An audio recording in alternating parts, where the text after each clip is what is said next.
विषय आहे माझी आई. माझी आई आम्हाला लहानपणी, आपल्या सर्वांचे लहानपण, तिची जिम्मेदारी असते. तिचं पालन पोषण, खाणं, कपडे लागतं, हे सगळं त्यांची जिम्मेदारी असते. आई म्हणजे काय हो, मोठी गोष्ट आहे. माझी आई कशी होती माहिती का?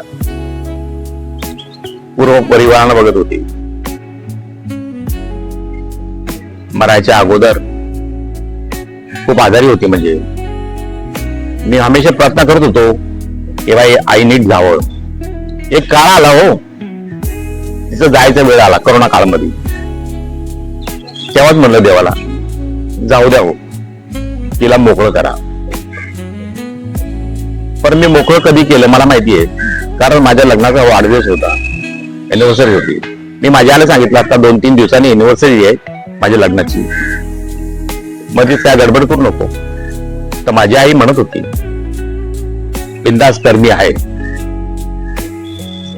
माझ्या लग्नाच्या एनिव्हर्सरी पर्यंत राहिली, पण त्याच्यामध्ये भरपूर लोक माझी आई शिवाय देत होती.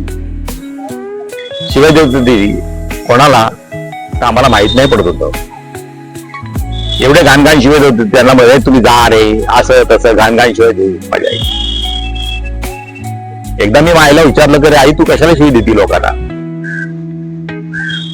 तर म्हणले माझ्या बाजूला 2-4 माणसं उभा आहेत ना, ते मला घ्यायला आले. त्यामुळं माझ्या लग्नाचा वाढदिवस झाला, केक घातलं तोंडात आणि दुसऱ्या दिवशी माझी आई गेली. आई म्हणजे ही वचनदाता असते. आपला आईचं मान ठेवला पाहिजे. वडील बी आहे जीवनात, त्यांचा बी हातभार असतो.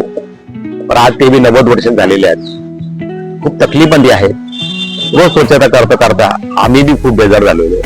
प्रत्येक गोष्टी आम्ही पाळू नाही शकत.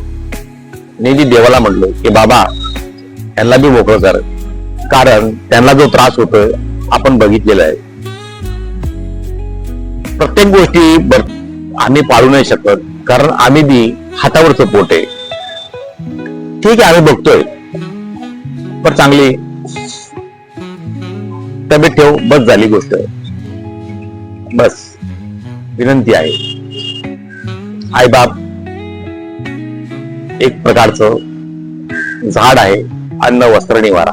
सांभाळा. जय महाराष्ट्र.